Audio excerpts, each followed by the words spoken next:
Hello friends, இன்னைக்கு நம்ம working capital management அப்படிங்கிற ஒரு புது லெசன் பார்க்க போறோம். இந்த working capital managementக்கு நான் வந்து இன்ட்ரோ சொல்ல போறது இல்ல because ஒண்ணுமே கிடையாது. working capital managementக்கு இன்ட்ரோ சொல்ற ஒரு வீடியோ வந்து இன்ட்ரோன்னு போடணும்ங்கற அவசியமே கிடையாது. ஜஸ்ட் ஒரு பேசிக்கான லெசன். நமக்கு எல்லாருக்குமே current assetsனா என்னன்னு தெரியும், current liabilityனா என்னன்னு தெரியும். இந்த current assetsக்கும் current liabilityக்கும் இருக்கிற டிஃபரன்ஸ் இது ரெண்டையும் சப்ட்ராக்ட் பண்ணா நமக்கு வரது தான் working capital. இந்த working capital எப்படி மேனேஜ் பண்றோம்? That's all. இது ஜஸ்ட் இதுதான் ஃபார்முலா, எந்த ஒரு சேஞ்சுமே இல்லை. இதை வச்சு நமக்குன்னு ஒரு சம்மு கொடுக்குறாங்க, ஒரு லெசன் ஒன்று இருக்கு. ஸோ நம்ம பார்த்துருக்கோம். ஃபர்ஸ்ட் ஆஃப் ஆல் நம்ம இந்த ஒர்க்கிங் கேபிட்டல் மேனேஜ்மெண்ட்டில் தெரிஞ்சுக்க வேண்டிய விஷயம் என்னென்னா, எதெல்லாம் கரண்ட் அசட்ஸ், எதெல்லாம் வந்து கரண்ட் லைபிலிட்டி அப்படிங்கிறத நம்ம தெரிஞ்சுக்க போகிறோம். ஸோ இதில் நமக்கு 2 ஸ்டெப்பு. ஃபஸ்ட்டு ஸ்டெப் வந்து பெர் யூனிட் காஸ்ட்டை கண்டுபிடிக்கணும். என்னென்ன ஐட்டம்ஸ் இருக்கோ எல்லாத்துக்கும் பெர் யூனிட் காஸ்ட் கண்டுபிடிச்சாதான் நம்ம அடுத்த ஸ்டெப்பில் வந்து அதை வந்து ஒர்க்கிங் கேபிட்டல் ஸ்டேட்மெண்ட்டில் போட முடியும். செகண்ட் ஸ்டெப் வந்து ஒர்க்கிங் கேபிட்டல் ஸ்டேட்மெண்ட் போடுறது. இந்த 2 ஸ்டெப்பு தான் நமக்கு இந்த மொத்த ஒர்க்கிங் கேபிட்டல் மேனேஜ்மெண்ட்டுக்குமே. ஃபஸ்ட்டு ஸ்டெப் என்ன, பெர் யூனிட் காஸ்ட் கண்டுபிடிக்கணும். அடுத்த ஸ்டெப் வந்து ஒர்க்கிங் கேபிட்டல் ஸ்டேட்மெண்ட் ப்ரிப்பேர் பண்ணணும். That's all.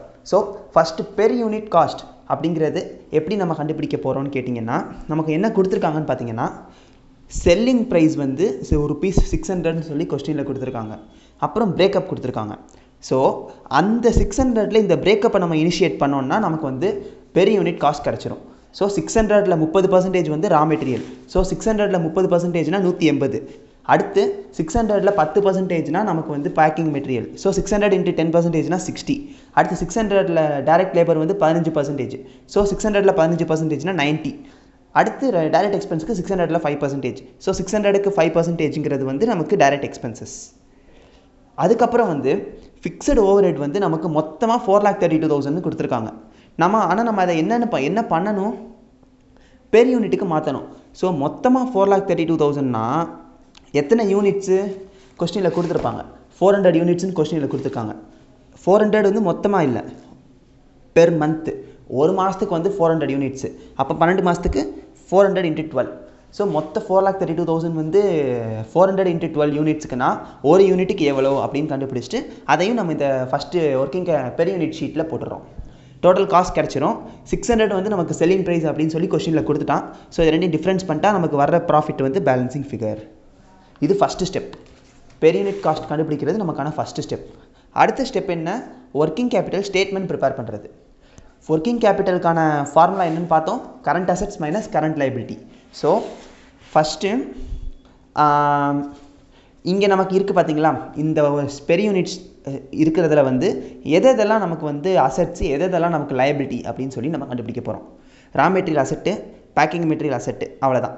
லேபர்லாம் நமக்கு அசெட் கிடையாது. ஸோ இது ரெண்டையும் ஃபஸ்ட்டு நம்ம உள்ளே வந்து ஒர்க்கிங்ஸில் கொண்டு வர போகிறோம்.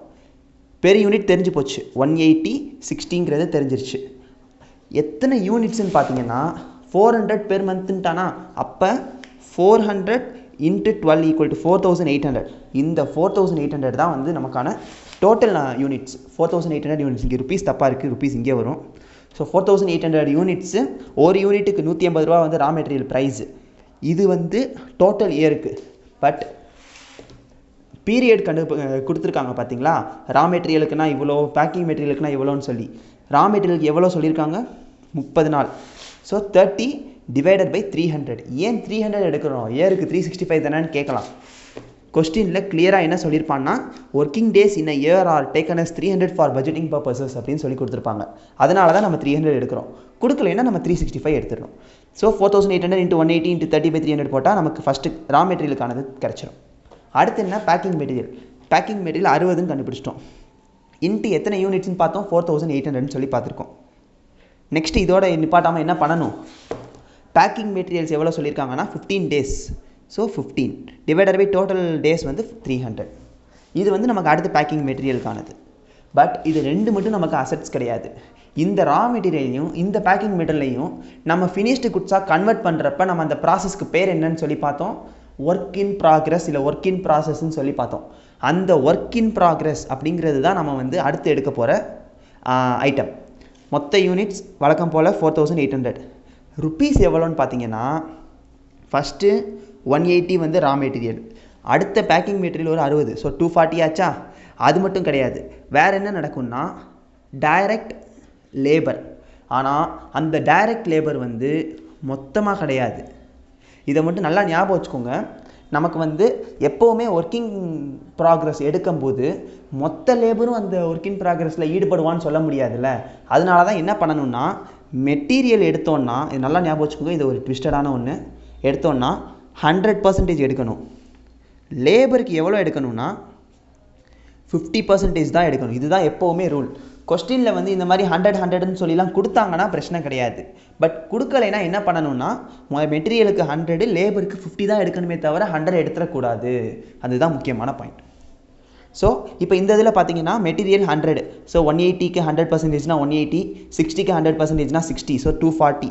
அப்புறம் என்ன சொல்லியிருக்கேன், லேபருக்கு 50% தான் எடுக்கணும்னு சொல்லியிருக்கேன். ஸோ 90க்கு 50%னா 45, ஸோ 240 + 45 வந்து நமக்கு எவ்வளோ 285.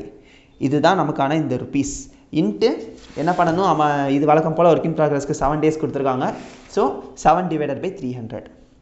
அடுத்து ஒர்க் இன் ப்ராக்ரஸ்க்கு அப்புறமா குட்ஸ் என்ன ஆக போகுது, ஃபினிஷ்டு குட்ஸ் ஆக போகுது. ஸோ ஃபினிஷ்டு குட்ஸ்க்கு வழக்கம் போல் 4800 இன்ட்டு மொத்த ருப்பியோட காஸ்ட் என்ன 450 ரூபா, 450. சாரி, இந்த இது கிடையாது.